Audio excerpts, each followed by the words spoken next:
नमस्ते फ्रेंड्स, स्वागत है आपको फिर से मेरे यूट्यूब चैनल पे। अभी हम चर्चा करेंगे ग्लोबल हंगर इंडेक्स 2023 की लिस्ट जारी कर दी गई है और इस ग्लोबल हंगर इंडेक्स 2023 में भारत का जो स्थान है वो 111वां स्थान है। टोटल 125 कंट्रीज में ग्लोबल हंगर इंडेक्स की सर्वे की गई थी, जिसमें भारत का पोजीशन 111वां है। ग्लोबल हंगर इंडेक्स स्कोर के हिसाब से कैलकुलेट किए जाते हैं। टोटल 100 स्कोर होते हैं और इसमें सबसे कम जिसके स्कोर रहते हैं वो देश काफ़ी अच्छे होते हैं ग्लोबल हंगर इंडेक्स में, जिसमें भारत का जो स्कोर है वो 28.7 है और 28.7 स्कोर आने पे भारत जो है 111वें स्थान पे आ गया हुआ है। कहने का मतलब ये है कि जौन सा देश सबसे कम स्कोर करेंगे, यानी कि सबसे अच्छा स्कोर माना जाता है 0 और सबसे ख़राब स्कोर माना जाता है 100। जिस भी देश के 100 स्कोर आते हैं ग्लोबल हंगर इंडेक्स में, उनके यहाँ भूखमरी काफ़ी ज़्यादा होते हैं, वहाँ पे ग्लोबल हंगर इंडेक्स काफ़ी ज़्यादा ख़राब होते हैं। और जौन से देश में ग्लोबल हंगर इंडेक्स का स्कोर 0 रहते हैं, 1 2 3 4 5 तक भी रहते हैं, तो वो देश काफ़ी अच्छे होते हैं ग्लोबल हंगर इंडेक्स में। ग्लोबल हंगर इंडेक्स में स्कोर जो कैलकुलेट किए जाते हैं वो 4 पैमाने पे कैलकुलेट किए जाते हैं। पहला कुपोषण, दूसरा बच्चे का बौनापन, तीसरा बच्चे के उम्र के हिसाब से उनका वजन कम होना और चौथा चाइल्ड मोर्टेलिटी में, यानी कि बच्चे की मृत्यु दर। तो इस पे हम सबसे पहला पॉइंट कुपोषण पे चर्चा कर लेते हैं। कुपोषण का मतलब यह हो गया कि भारत में जितने भी जनसंख्या है, वो सारे जनसंख्या में जितने भी लोग रह रहे हैं उनको सही मात्रा में भोजन मिल रहा है या नहीं। जो दिनचर्या में उनको कैलोरी चाहिए, उनको काम करने के लिए जो कैलोरी चाहिए, वो कैलोरी उन्हें सही से मिल रहा है या नहीं। अगर कैलोरी सही से नहीं मिलेगा तो वो कुपोषण के शिकार होंगे, उनको सही से न्यूट्रिएंट्स नहीं मिलेगा, सही से विटामिन नहीं मिलेगा, तो वो कुपोषण का शिकार हो जाएंगे। और हमारे भारत देश में करीब 15.3% जो है वो कुपोषण के शिकार है, यानी कि 100 में से लगभग 16 आदमी ऐसे हैं जो कुपोषण का शिकार हैं, जो कि काफ़ी घटिया रेट है ग्लोबल हंगर इंडेक्स के मुताबिक। दूसरा पॉइंट में हम लोग यह चर्चा कर लेते हैं बच्चे का बौनापन। कहने का मतलब यह हो गया कि 5 साल के उम्र तक, 5 साल के उम्र में जो बच्चे का हाइट होना चाहिए, अगर वो हाइट नहीं हो पाती है तो यह भी एक तरह से कुपोषण का ही शिकार कहा जा सकता है।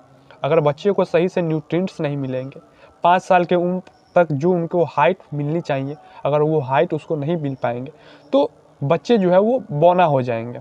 और भारत में जो ग्लोबल हंगर इंडेक्स के मुताबिक बच्चे का बौनापन है वो 35% है। कहने का मतलब यह है कि 100 में से 35 बच्चे ऐसे हैं जो 5 साल जितने उम्र है उस उम्र के हिसाब से उनको हाइट नहीं हो पा रही है। तीसरा पॉइंट में बच्चे का वजन।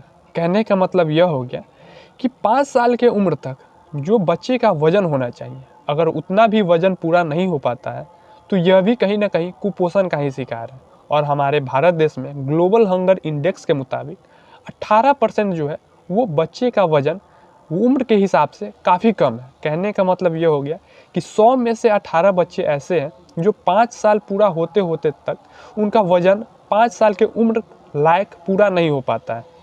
तो कहीं ना कहीं उनको सही से न्यूट्रिएंट्स नहीं मिल पा रही है, सही से विटामिन नहीं हो पा रही है, इसलिए उसका जो वजन है वो बढ़ नहीं पा रही है। अब हम बात कर लेते हैं आखिरी चौथा पॉइंट, चाइल्ड मोर्टेलिटी। यही सारे चारों पॉइंट को मिला करके ग्लोबल हंगर इंडेक्स अपना लिस्ट तैयार करती है। तो अब हम समझ लेते हैं चाइल्ड मोर्टेलिटी के बारे में, यानी कि बच्चे की मृत्यु दर। कहने का मतलब यह हो गया कि 5 साल के उम्र तक कितने बच्चे मर जा रहे हैं। कहने का मतलब यह है कि कुपोषण का शिकार होकर के बहुत सारे बच्चे जो हैं वो 5 साल पूरा होते होते तक वो अपना दम तोड़ देते हैं।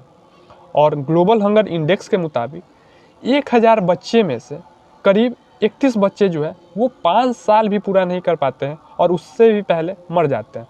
तो इसका मुख्य कारण क्या हो गया? कहीं ना कहीं कुपोषण का शिकार हो जाते हैं, कोई डिजीज पकड़ ले रहा है और उसका इलाज सही से नहीं हो पा रहा है, तो वो बच्चे जो है वो मर जा रहे हैं। तो इसके लिए उपाय क्या है, इससे कैसे बचा जाए? तो सबसे पहले जैसे ही बच्चा जन्म ले रहा है तो उसको जो है ब्रेस्ट फीडिंग किया जाए, यानी कि माता का दूध पिलाया जाए और बच्चे को माइक्रो न्यूट्रिएंट्स दिया जाए, विटामिन दिया जाए, जिंक दिया जाए, जिससे जो है बच्चे कुपोषित ना हो पाए। और इसके लिए भी जो है जितने भी गरीब माँ है, गरीब फैमिली है, वो इतना न्यूट्रिएंट्स नहीं फुलफ़िल कर पाते हैं, जिनके कारण जो है उनके बच्चे कुपोषित हो जाते हैं।